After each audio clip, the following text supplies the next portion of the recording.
เจ้าเลือกได้1 อย่างเนาะเจ้าจะเลือกอย่างระหว่างเงิน1 ล้านกับความฮักที่เจ้าจะเลือกอย่างนี้สบายดีมื้อนี้มาพบกับเบาสิงอยู่ในรายการยากยิ้มคอมเมดี้เนาะซึ่งมื้อนี้เบาสิงก็มีแขกรับเชิญพิเศษเนาะซึ่งเป็นไผบ่ได้เนาะนอกจากคนนี้เนาะคือเราจะเป็นคนดังที่สุดในบ้านเนาะว้าวซึ่งเป็นไผบ่ได้เนาะนอกจากคนนี้เนาะมาทำความรู้จักกันเลยเนาะสบายดีสบายดีก่อนอื่นก็รบกวนให้แนะนำตัวเองเนี่ยเนาะว่าเจ้าเป็นไผชื่อว่าแนวใดเนาะขอเชิญเลยเนาะเลยเนาะคือค่อยซื้อเบ้าหินเนาะคือตอนนี้ไทยบ้านเนาะคือไทยบ้านเบ้าหินนี่เพิ่นมัก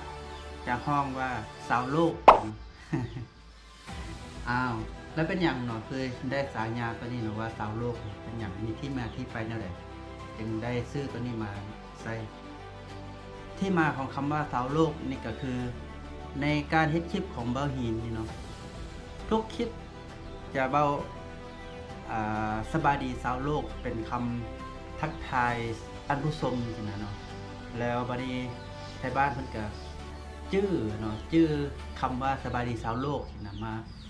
ตัดออกเนาะเอาคำว่าสาวโลกมาแทนเป็นชื่อของเบ้าหินเลยสินะอันนี้ก็เป็นที่มาของชื่อสาวโลกพี่น้องนั่นเป็นที่มาที่ได้ชื่อไม่เนาะแต่คือเป็นคำทักทายของเบ้าหินเองนะเนาะโดยแม่นล่ะจากคนหนึ่งเนาะมาเว้าหลายคนก็เลยจาก1เป็น2เป็น3วันนี้ก็หมดบ้านก็เลยเอิ้นเป็นเอาสาวโลกมาเอิ้นเป็นชื่อเลยนะ โอเคเนาะสั้นๆเบาเซงก็จะมาถามเนาะคำถามทำอิฐเนาะว่าตอนยังน้อยนี่เบาหินมีความฝันอยากเป็นอย่างเมื่อเรื่องความฝันเนาะเบาหินก็มีความฝันว่าย้ายมาก็อยากเป็นคนรวยแต่ว่าตอนนี้ก็เป็นได้แค่คนล่อที่หน้าตาดีที่สุดอยู่ในบ้าน นอกจากมีความฝันแล้วเนาะเบ้าหินคิดว่ามีเป็นจุดแข็งของเบ้าหินจุดแข็งของเบ้าหินนี่ก็คิดว่า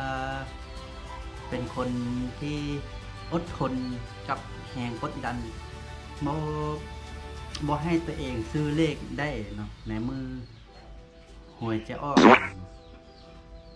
นั่นเนาะเป็นจุดแข็งของเบ้าหินเนาะแล้ว